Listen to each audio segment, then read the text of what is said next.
இந்த செய்தியை உங்களுக்காக வழங்குவது அருண் மசாலா. 1983 ஆண்டிலிருந்து தரத்துடன் தன்மை மாறாத அறுசுவை சமையலுக்கான அருண் மசாலா.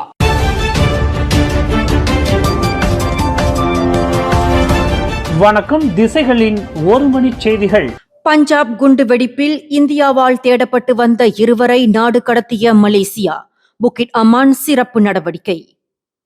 இந்தியாவின் பஞ்சாப் மாநிலம் பத்தியாலா பகுதியில் கடந்த ஏப்ரல் 27 நடத்தப்பட்ட ரயில் பாதை குண்டுவெடிப்பு சம்பவத்தில் தொடர்புடையதாக சந்தேகிக்கப்படும் தேடப்பட்டு வந்த 2 இந்திய பிரஜைகளை மலேசிய போலீசார் இந்தியாவுக்கு நாடு கடத்தியுள்ளனர். இந்த நடவடிக்கையானது இருவரையும் கண்டுபிடித்து கைது செய்ய இந்திய அதிகாரிகள் விடுத்த கோரிக்கையை தொடர்ந்து மேற்கொள்ளப்பட்டதாக புக்கிட் அமான் குற்றப்புலனாய்வுத்துறை இயக்குநர் டத்தோ எம் குமார் முத்துவேலு தெரிவித்துள்ளார். மலேசியா மற்றும் இந்தியா இடையிலான பாதுகாப்பு மற்றும் சட்ட அமலாக்க ஒத்துழைப்பின் ஒரு பகுதியாக இந்த நாடு கடத்தல் நடவடிக்கை மேற்கொள்ளப்பட்டதாகவும் அவர் குறிப்பிட்டுள்ளார். மேலும் பிராந்திய பாதுகாப்பை பாதிக்கும் கடுமையான குற்றங்களை எதிர்கொள்வதில் 2 நாடுகளும் இணைந்து செயல்பட்டு வருவதாகவும் எம் குமார் உறுதியளித்துள்ளார். இந்த ஒத்துழைப்பு நாடு கடந்த குற்றங்களை ஒழிப்பதிலும் அனைத்துலக பாதுகாப்பு ஒருங்கிணைப்பை வலுப்படுத்துவதிலும் மலேசிய போலீசார் தொடர்ந்து மேற்கொண்டுள்ள உறுதிப்பாட்டை பிரதிபலிப்பதாக நேற்று வெளியிட்ட அறிக்கையில் எம் குமார் குறிப்பிட்டுள்ளார்.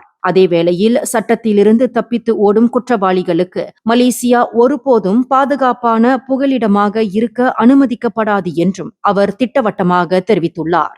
முன்னதாக இந்தியாவின் பஞ்சாப் மாநிலம் பத்தியாலா மாவட்டத்தில் உள்ள முக்கிய ரயில் பாதையை குறிவைத்து நடத்தப்பட்ட நாட்டு வெடிகுண்டு தாக்குதல் சம்பவம் தொடர்பாக இந்திய அதிகாரிகள் சம்பந்தப்பட்ட இருவரையும் தேடி வந்தனர். கடந்த ஏப்ரல் மாத இறுதியில் சந்தேக நபர்கள் மலேசியாவிற்குள் நுழைந்து அதிகாரிகளின் கண்காணிப்பிலிருந்து தப்பிக்க கில்லான் பள்ளத்தாக்கு பகுதியில் தலைமறைவாக இருந்ததாக நம்பப்படுகின்றது. அடுத்த ஆண்டு ரஷ்யா மற்றும் மலேசியா இடையிலான தூதரக உறவுகள் 60 ஆண்டுகளை எட்டவுள்ள நிலையில் 2 நாடுகளும் இருதரப்பு ஒத்துழைப்பை மேலும் விரிவுபடுத்த வலுவான அடித்தளத்தை உருவாக்கியுள்ளதாக ரஷ்ய அதிபர் விளாடிமிர் புட்டின் தெரிவித்துள்ளார். ஆசியான் ரஷ்யா நினைவேந்தல் உச்சநிலை மாநாட்டிற்கு இடையே பிரதமர் டத்தோசரி அன்வார் இப்ராஹிமை சந்தித்த விளாடிமிர் புட்டின் 60 ஆண்டு கால தூதரக உறவை கொண்டாடும் வகையில் எதிர்காலத்தில் மேலும் பல துறைகளில் இணைந்து செயல்படுவதற்கான வலுவான ஒருங்கிணைப்பை உருவாக்கியுள்ளதாக குறிப்பிட்டுள்ளார். மேலும் 2 நாடுகளின் அமைச்சுகள், அரசாங்க துறைகள் மற்றும் நாடாளுமன்றங்களுக்கு இடையே தொடர்ந்து தொடர்புகள் பேணப்பட்டு வருவதாகவும் தெரிவித்துள்ளார். அதே வேளையில் பொருளாதாரம், அறிவியல், தொழில்நுட்பம் மற்றும் கலாச்சார ஒத்துழைப்பை நடைமுறைப்படுத்துவதற்காக ஒரு கூட்டு அரசாங்க ஆணையமும் செயல்பட்டு வருவதாகவும் விளாடிமிர் புட்டின் விவரித்துள்ளார். மேலும் இருதரப்பு வர்த்தகமும் தொடர்ந்து வளர்ச்சியடைந்து வருவதாக குறிப்பிட்ட புட்டின் 2025 ஆண்டில் ரஷ்யா மலேசியா வர்த்தகம் 12.9 விழுக்காடு அதிகரித்துள்ளதாக தெரிவித்துள்ளார்.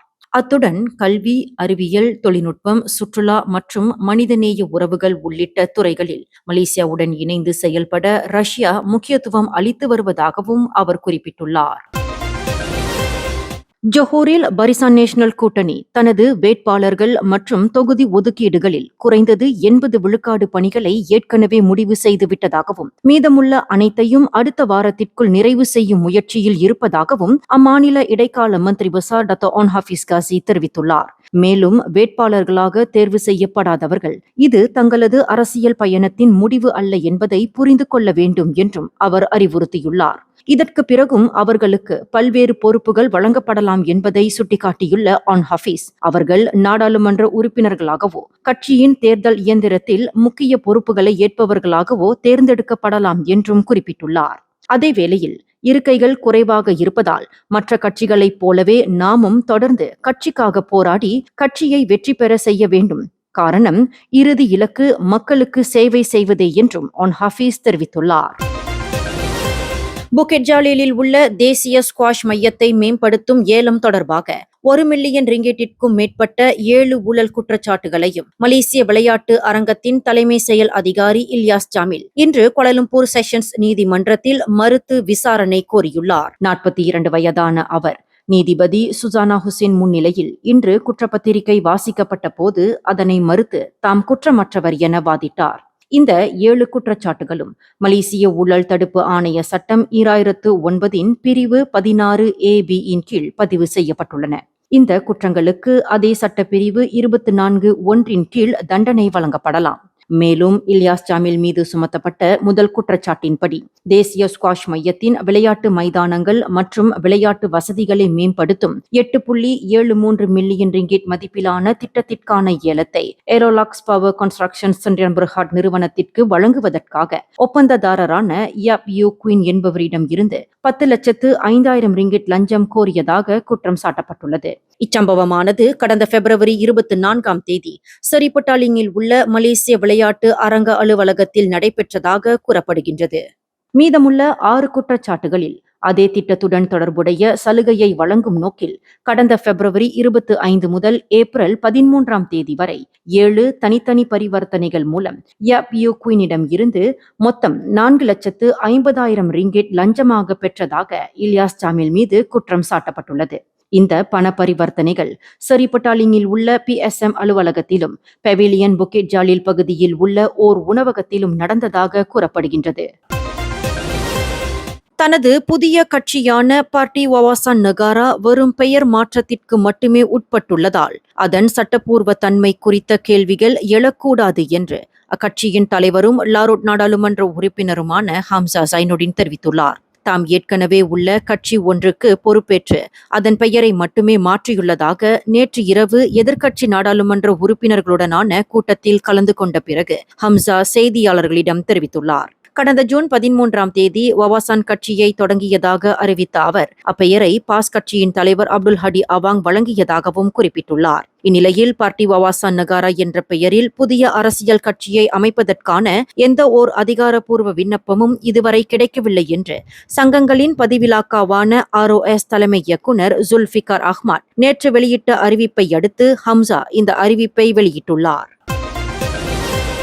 தனது முன்னாள் காதலியின் தற்போதைய காதலனை கொலை செய்ததாக குற்றம் சாட்டப்பட்ட தோட்ட தொழிலாளி ஒருவர் பத்துகாஜா மேஜிஸ்ட்ரேட் நீதிமன்றத்தில் இன்று ஆஜர்படுத்தப்பட்டார். 30 வயதான முகமது ஃபரீசால் முகமது ஜுல்ஃபிக்லி என்ற அந்நபருக்கு எதிராக குற்றச்சாட்டுகள் வாசிக்கப்பட்ட போது அதை ஒப்புக்கொள்வதாக தலையசைத்தார். என்றாலும் இந்த வழக்கானது உயர் நீதிமன்ற அதிகார வரம்பிற்குட்பட்டது என்பதால் அவரிடம் வாக்குமூலம் எதுவும் பதிவு செய்யப்படவில்லை. மேலும் குற்றப்பத்திரிகையின்படி கடந்த ஜூன் 10ஆம் தேதி அதிகாலை 4:30 மணி முதல் 5:49 மணி வரை 29 வயதான முகமது ஃபாமி அப்துல்லா என்ற ஒப்பந்த தொழிலாளியை ஜலான் டிரான்ஸ்பேரா சாலையோரத்தில் கொலை செய்ததாக குற்றம் சாட்டப்பட்டுள்ளது. குற்றவியல் சட்டம் பிரிவு 302 கீழ் பதிவு செய்யப்பட்டுள்ள குற்றச்சாட்டானது நிரூபிக்கப்பட்டால் மரண தண்டனை அல்லது குறைந்தபட்சம் 30 முதல் 40 ஆண்டுகள் வரை சிறை தண்டனை விதிக்கப்படலாம் என்பது குறிப்பிடத்தக்கது. மலேசியாவின் புலாவ் சக்கார் கடற்பகுதியில் நேற்று காலை ஸ்னோக்லிங் என்ற பொழுதுபோக்கு முக்குளிப்பு விளையாட்டில் ஈடுபட்டிருந்த ஜெர்மன் சுற்றுலா பயணி ஒருவர் திடீரென மயங்கி விழுந்து உயிரிழந்தார். 78 வயதான கினித் ரே குரோஸ் என்ற அந்நபர் பின்னர் லஹாடத்தோ மருத்துவமனையில் உயிரிழந்ததாக உறுதிப்படுத்தப்பட்டது. இச்சம்பவம் தொடர்பாக மலேசிய கடல்சார் அமலாக்க நிறுவனமான MMEA-வின் லஹாடத்தோ பிரிவு இயக்குனர் ஜுல்ஃபிகார் அலி வெளியிட்டுள்ள தகவலில் நேற்று 11:20 மணியளவில் இச்சம்பவம் குறித்த தகவல் கிடைத்ததை தொடர்ந்து மீட்பு நடவடிக்கையானது உடனடியாக தொடங்கப்பட்டதாக தெரிவித்துள்ளார். எனினும் மீட்கப்பட்ட அவர் மருத்துவமனைக்கு அனுப்பி வைக்கப்பட்ட போது அவர் ஏற்கனவே இறந்துவிட்டதை மருத்துவர்கள் உறுதிப்படுத்தியதாகவும் ஜுல்ஃபிகார் அலி குறிப்பிட்டுள்ளார். உங்களுக்காக வழங்கியது அருண் மசாலா. 1983ஆம் ஆண்டிலிருந்து தரத்துடன் தன்மை மாறாத அறுசுவை சமையலுக்கு அருண் மசாலா. மேலும் செய்திகளை தெரிந்து கொள்ள கீழே இருக்கும் பெல் பட்டனை அழுத்துங்கள். உங்கள் மகிழ்ச்சியை வெளிப்படுத்த லைக் மற்றும் ஷேர் செய்யுங்கள். தொடர்ந்து திசைகளோடு இணைந்திருக்க சப்ஸ்கிரைப் செய்யுங்கள்.